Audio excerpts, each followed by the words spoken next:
دا کومه واقعي څه پیښه شوله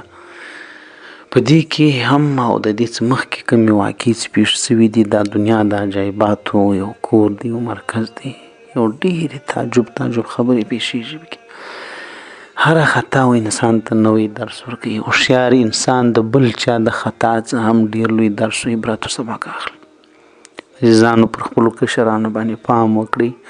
د کوټو، د مجلسو، د پالتو ځایو، د تګو، د منظرو، د موټرسایکلانو، د موټرانو د ځغلولو، د ځانه څخه د غټانو خلکو سره د ګرځېدلو سره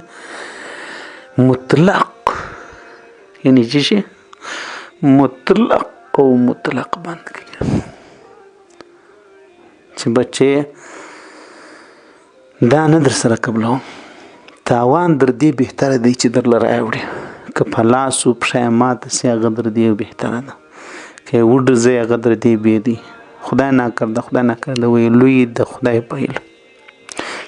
کشر د لوی پیل. کشر ډېر کشران د پلار د بېغورۍ د وجې په شو کې وروزوي شي. اخر ته انجام یې چې سي مندونه سي، مرګ په مانده کې سي، مرګ په نالیو کې سي، مرګ په ګندګۍ کې سي. چا د وجې یا مور بې ځایه پر سر ولاړی، یا پلار سر نه خلاصي، ښه سر یې په خلاصېږي. ستا کشر بچی څنګه کوټو له ځي چش کوي. تا ته د نون معاشرې د خلکو مریضي نه ده معلومه، تا ته دا پته نشته. یا تا سر په خلاصېږي، سر نه خلاصوي، ځان دې اچولی دی. سر په خلاص که په دې خبره باندې نون دی وخت دی، نون داسې بد وخت دی، نون داسې د فتنو دور زمانه ده، نون داسې یو ناوله د اوار الوتې ده، چپه اوار الوتې ده چې در شو بد خلک ډېر خوند خوښوي. په پیسو یې رانیسي، په پیسو باندې مفت د خدای رضا او جنت نه غواړي الا ماشاء الله. ګر څوک باندې چې الله رحم هغه مشهور وي. په سلو کې 98% چې کوم دی هغه دغه رقم دې خواته ځړېږي. خلک هلکوان ګرځي،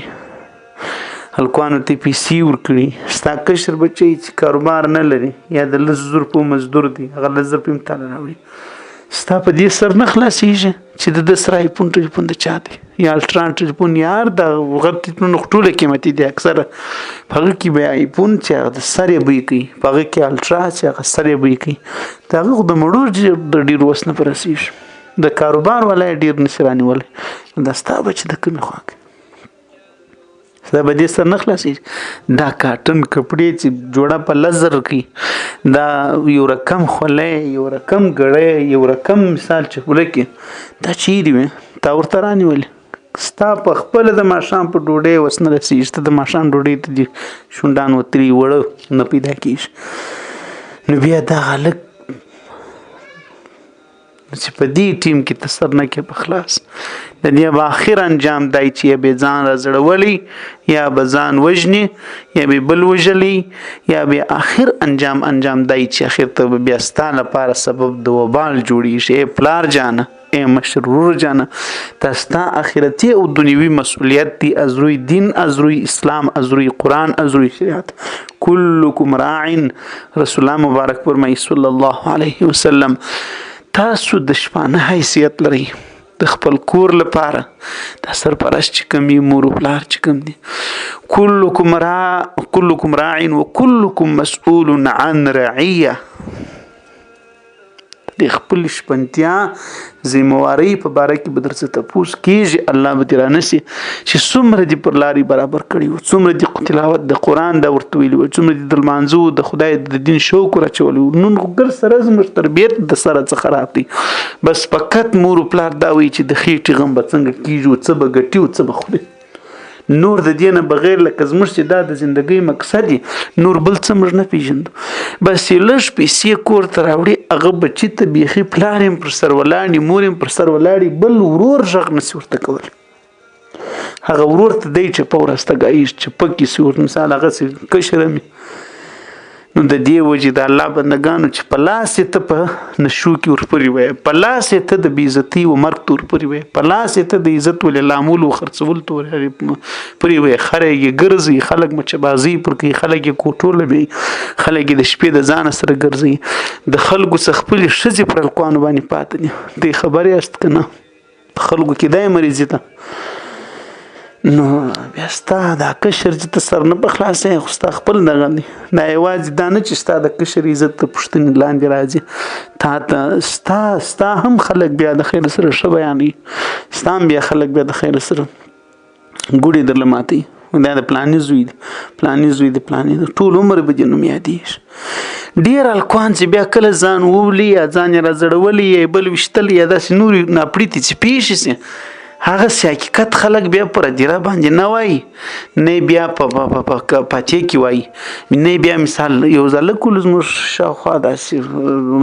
زموږ ته هغه چمن کې ځان نه وځړوي مثال درته وایم که نه نو هغه کیسه باندې زه بالکل سړی په خبرې نو همسایګانو دا قریبانو دوستانو متعلقین سره خبرېږي دا قریبان چې څوک په پاتې لرالی وي بس څه توپانچه یې څه پاکولو دغه یې کوي ځان یې ویشتلی هغه په خپله ځان زړولی په خپله څنګه یې توپانچه څه پاکولی ځان یې زړولی دي نو بیا دا رقم خلک د خیر سره نه دا ژبه ده په دې دنیا کې خورا کم اوړي نو په لحاظه مقصود د خبرې دا دی ور بحث لنډ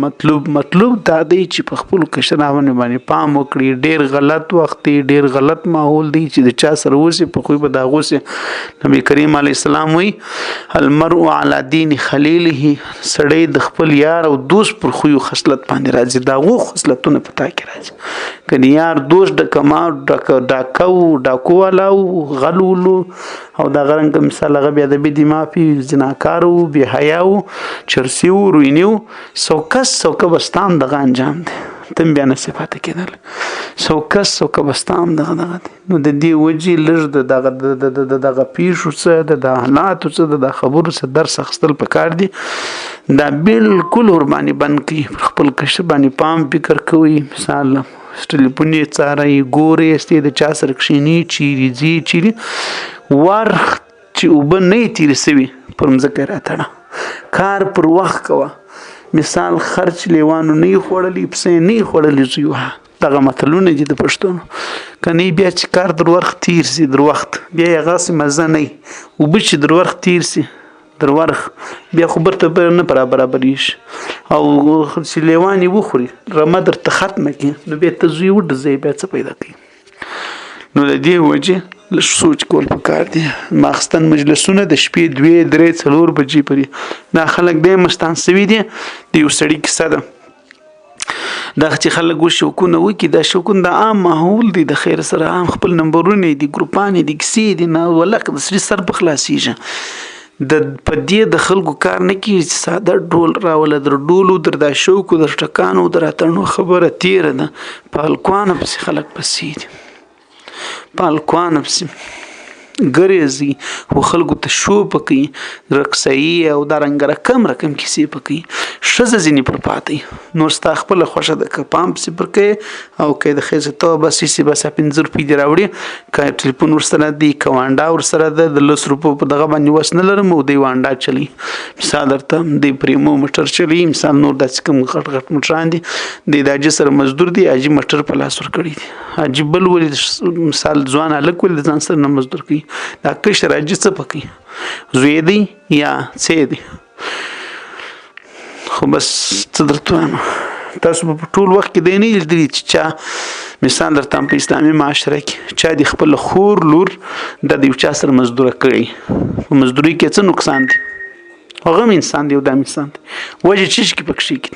ولې ته نسې زړه نسې ورته ښه کولی د دیوالونو د څه لپاره دي د هغه رنګ مثال دا چې مثال د ښځې سره به د پردي خلکو تعلقات نه دي د څه لپاره دي د دغه هلکانو دی مثال لکه نجونې په اوس موږ ته په اوس معاشره کې چې خلکو کې دا شوق دی بیا د دې ډېر مافي چې په خلکو کې دا مرض دی چې هغه خپل حلاله نکاح هغه ته په میاشتو په کلو کې نه ګوري په خلکو کې مثال دا آفت دی دا مصیبت پکې ننوتلی دی د اوس وخت او د اوس زمانې د تقاضا مطابق د کشر حفاظت در ښځې ډېر زیات زور غواړي او ډېر زیات مهم دی در هغه زنانې د دا کشر مثال نو الله ښه پوهېږي